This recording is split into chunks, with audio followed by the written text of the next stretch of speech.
안녕하세요. 오늘은 내 안에서 나를 만드는 것들이라는 책에 대해서 리뷰를 하려고 하는데요. 이 책을 저는 골랐을 때 이게 요새 베스트셀러이기도 하지만 왜 읽어보려고 했냐면 애덤 스미스 원저라고 되어 있는 거예요. 국부론의 저자인 애덤 스미스를 말하는 건가 하고 호기심에 좀 살펴봤더니 앞뒷면을 도덕감정론은 국부론의 저자 애덤 스미스가 평생에 걸쳐 완성한 역작으로 시대를 초월한 명저 중의 명저입니다. 라고 하고 하버드대 교수이자 노벨 경제학상 수상자가 세계 지식의 역사상 가장 중요한 책 중에 하나다 라고 해서 저는 이게 무슨 도덕감정론 평설 정도 된다고 생각을 했어요. 그런데 이 책은 도덕감정론을 바탕으로 약간 쉽게 읽을 수 있도록 경제학자 러셀 로버츠라는 분이 정리를 해놓은 느낌인데 도덕감정론을 그대로 읽는 짧게 읽고 줄여놓은 이런 것들은 아니고 이 분이 지금 현대에서도 오늘날에 적용할 수 있는 것들을 부각시키면서 나름대로 이야기를 풀어나간 그런 책이에요.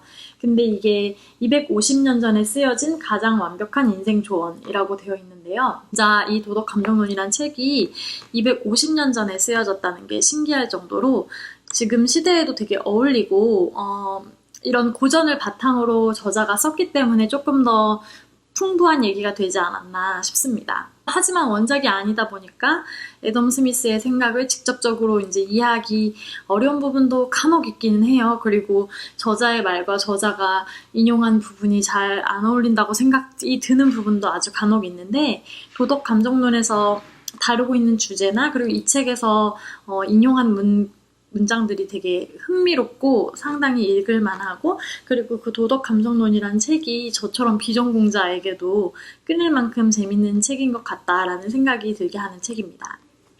이 제목은 한글로 출판됐을 때 제목이랑 원제는 좀 다르다고 하는데 원제는 How Adam Smith Can Change Your Life 해가지고 애덤 스미스가 어떻게 너의 인생을 바꿀 수 있는지에 대한 얘기를 풀어놓은 거래요. 근데 그게 저의 생각에는 이 내 안에서 나를 만드는 것들이라는 제목보다 훨씬 더 이 책의 내용을 잘 설명하고 있는 것 같거든요.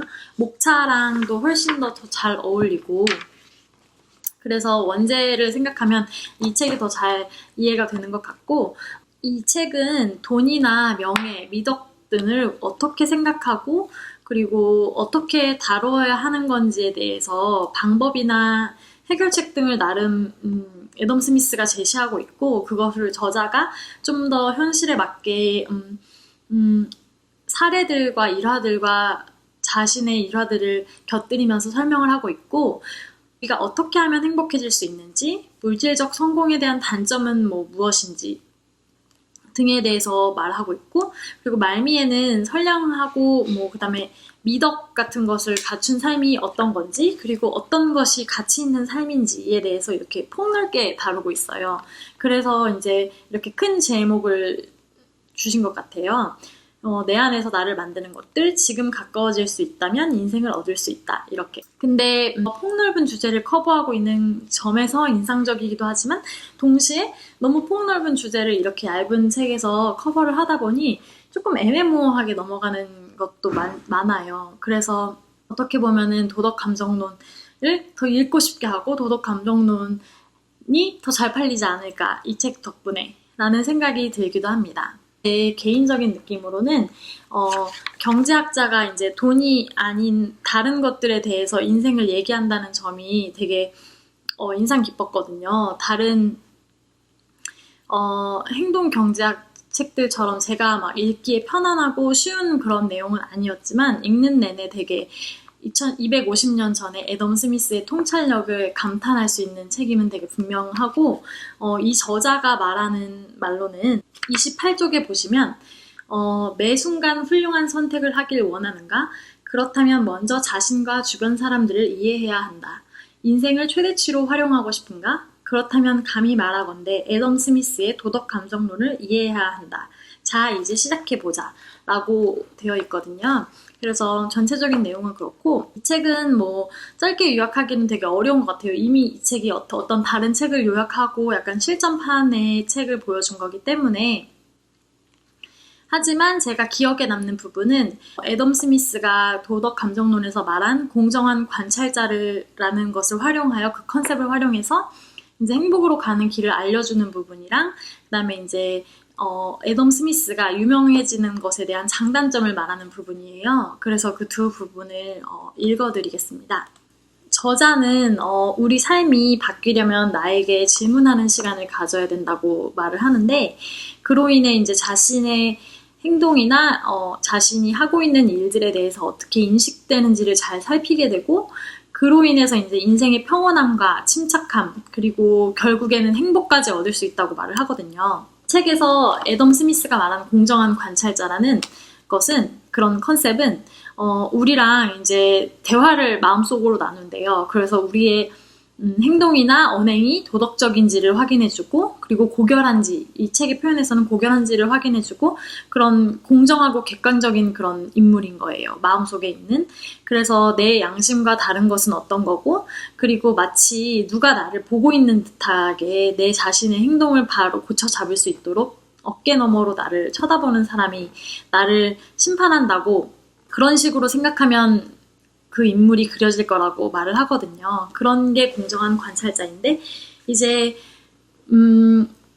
결국에 보면은 공정한 관찰자라는 건 나 자신인 거예요. 그래서 나 자신이 스스로가 나에 대한 자아 비판을, 자아 반성을 계속적으로 해가면서 조금 더 나은 사람이 되도록 노력을 하라고 하고 있거든요. 근데 이런 공정한 관찰자가 조금 되게 논리적이고 정말 맞는 것 같이 느껴지는 게, 이 책에서는 인간이 되게 주위 사람들한테 인정받으려는 욕구가 되게 강하고, 그것을 말할 때 이제 사랑스러워지고 싶다, 사랑스럽게 보이려는 욕구가 강하다고 얘기를 하는데, 그것들을 이제 자기 자신 마음속에 있는 그 공정한 관찰자를 활용을 해서 이제 타인의 반응은 어떤가, 내 공정한 관찰자가 진짜 공정하게 관찰하고 있나를 체크를 하면서 이제 자기 자신을 심판하게 돼 있다고 해요. 결국에 이제 공정한 관찰자라는 거는 한 걸음 물러서서 내 자신을 쳐다보고, 이제 내가 어떤 사람인지, 그리고 어떻게 하면 좀 더 나은 행동을 할 수 있는지를 말해준다고 하는데, 통찰력이 돋보이는 부분 중에 하나인 것 같습니다.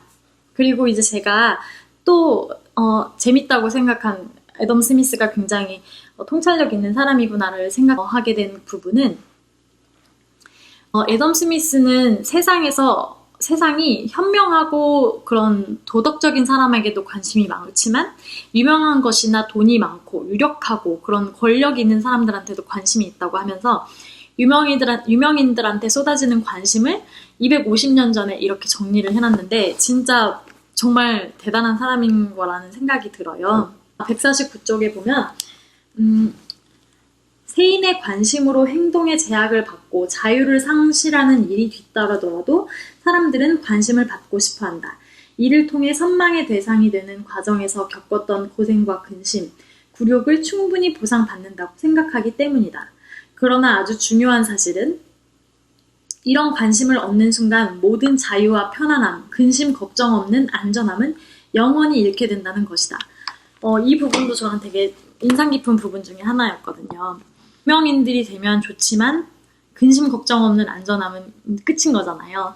그런 사생팬, 연예인들 보면은 그렇게 연예인으로 데뷔하기 위해 10년 동안 노력을 해서 데뷔를 했는데, 나중에 사생팬들이 끊임없이 쫓아오고 막 집에도 막 들어오고 해가지고 그런 것들 보면 알 수 있다시피, 이 책은 여러 가지 내용을 아까 말씀드렸다시피 굉장히 많은 내용을 커버하고 있어가지고 재밌었던 것 같아요. 근데 돈만이 인생의 모든 것이 아니라고, 이제 도덕 감정론을 평생을 고쳐가면서 애덤 스미스가 이야기하고 싶었나? 라는 느낌이 들게 하는 그런 책이고, 이제 저 같은 사람을 위해 이제 말미에 이 저자가 러셀 로버츠 저자가 아주 짧게 국부론과 도덕 감정론의 차이도 설명을 해놨어요.